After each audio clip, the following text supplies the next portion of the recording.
Let me start with a statement that might feel uncomfortable. A lot of companies are not failing because their people are weak. They're failing because the system around the people is breaking.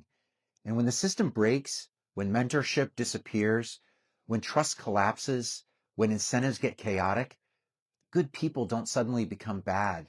They become unguided. They become transactional. They become exhausted.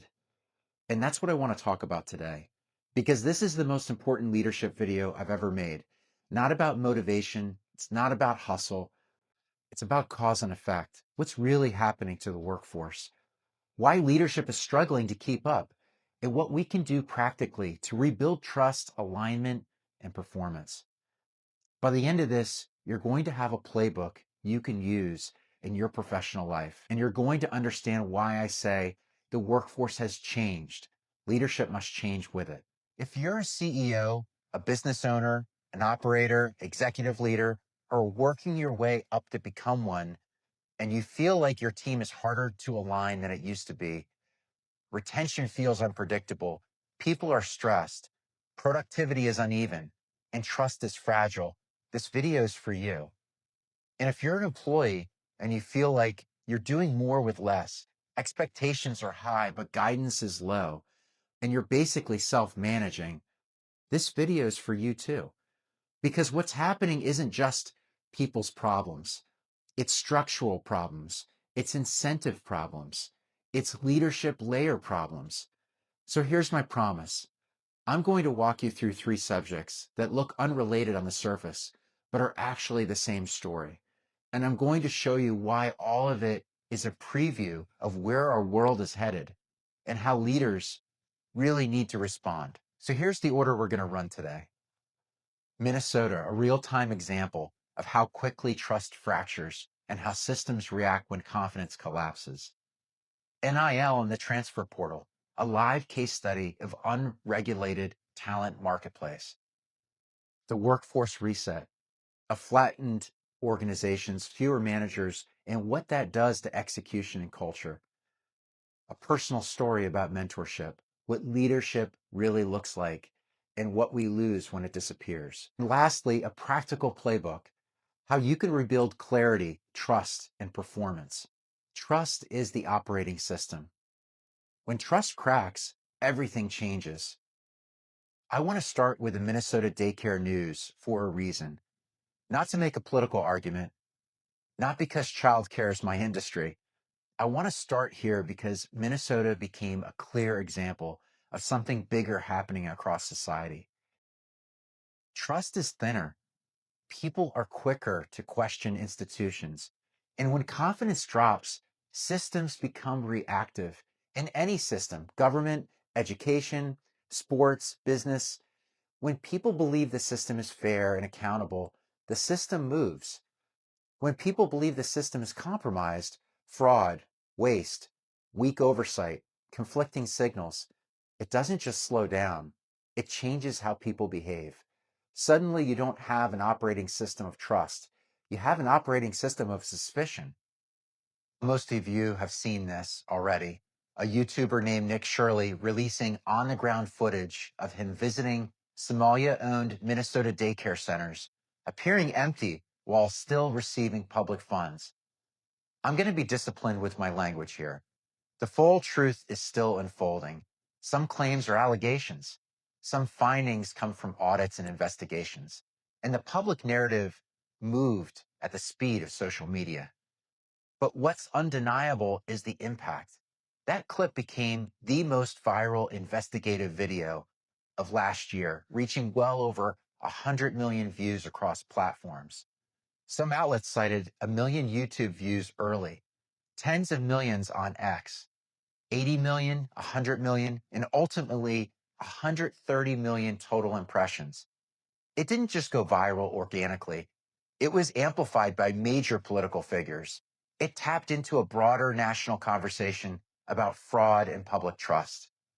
The system reaction you've seen, the follow-up claims and the reported figures, allegations of $100 million in fraud, Health and Human Services tightening control over $185 million a year in child care related payments, 62 active investigations, broader fraud environment discussed publicly as high as $9 billion across programs. Some allegations, some findings, some policy responses. But here's the leadership point. When public trust collapses, the response is rarely precise. Systems don't respond surgically. They respond broadly. They add friction, more documentation, more verification, more audits, more approvals, more requirements, more political attention, more media attention. And here's the part leaders must understand.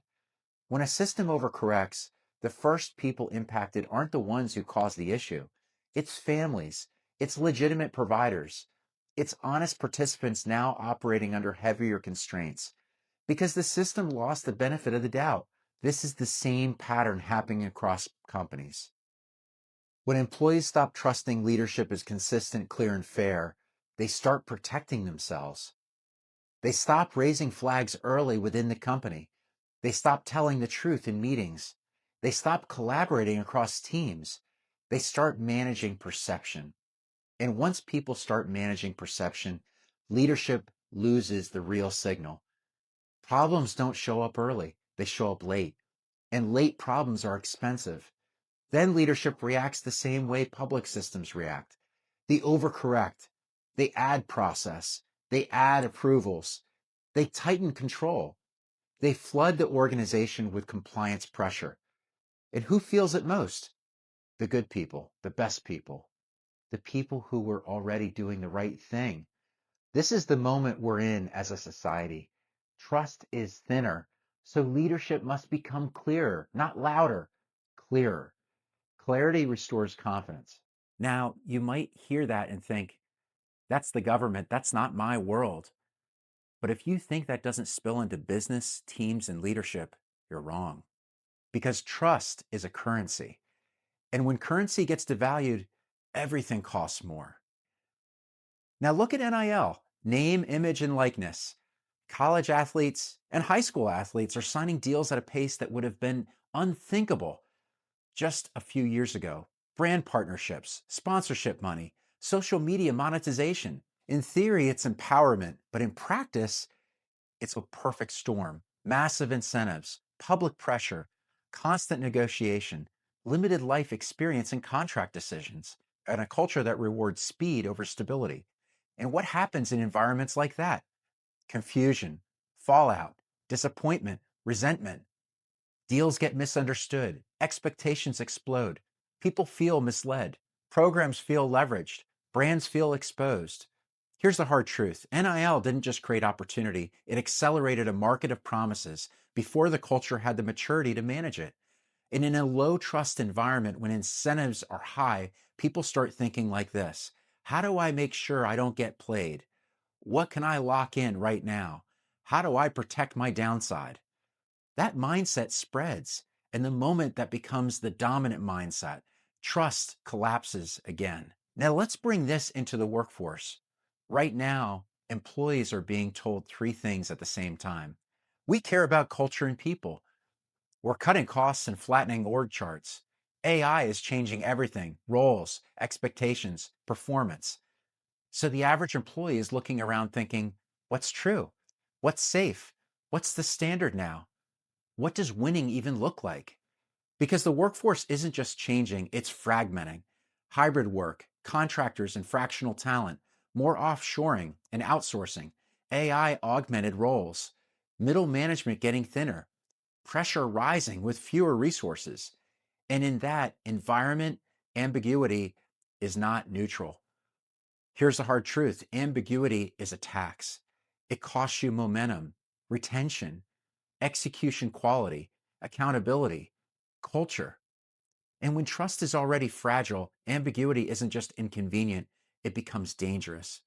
Because people don't fill gaps with optimism, they fill gaps with assumptions. And assumptions create misalignment fast. Let me bring this home personally. Early in the mid 2000s, I had a boss named Kip. Back in 2006, he took a chance on me to run the sales channels for the East Coast.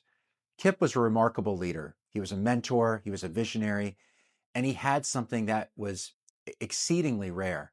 He provided clarity under pressure. He didn't lead with noise. He didn't pretend everything was fine. He didn't hide trade-offs. He did a few things that I've never forgotten. He made expectations explicit, not vague, not implied, clear outcomes, clear priorities, clear accountability. He told the truth early, before it became a crisis. If something wasn't working, we didn't hope it improved. We addressed it directly, respectfully, and quickly. He gave autonomy with structure. He wasn't a micromanager, but he also didn't disappear. There was a cadence, a rhythm, a scoreboard. That's the key. Kip built trust the old fashioned way by being consistent, being clear, and making the standard visible. When people trust the leader, they don't need constant reassurance. They move, they commit, they execute. That experience shaped how I view leadership to this day. Kip passed away a year ago after a 2.5 year battle with cancer, and I will not forget him. Thank you, Kip, for everything you've done. So here's the thought line across all of this. When trust is low, leadership must become more disciplined, not more inspirational, because inspiration without clarity doesn't scale.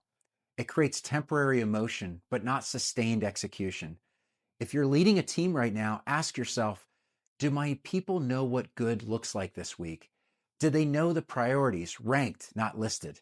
Do they know decision rights? Who owns what? Do they know how performance is measured? Do we have a cadence to review, adjust, and reinforce? If the answer is sort of, that's the problem. This is exactly where I come in. I help organizations restore execution by rebuilding clarity, operating rhythm, weekly cadence, priorities, and decision flow, role clarity, who owns what, how handoffs work, and where accountability lives, scorecards, measurable standards, not subjective opinions, accountability loops, feedback that's timely, direct, and actionable, leadership alignment, one message, one standard, one direction. Because the workforce has changed and leadership must change with it. Not with more meetings, not with more slogans, with systems that make expectations visible and trust possible again. If you're feeling friction in your business right now, missed handoffs, slow execution, unclear ownership, people disengaging, don't treat it like a motivation issue. Treat it like what it usually is, a clarity issue. If you want help diagnosing it, I can do a quick leadership and operations assessment and show you exactly where the breakdown is and what to fix first. Because in a low trust world, leaders don't win by being louder. They win by being clear.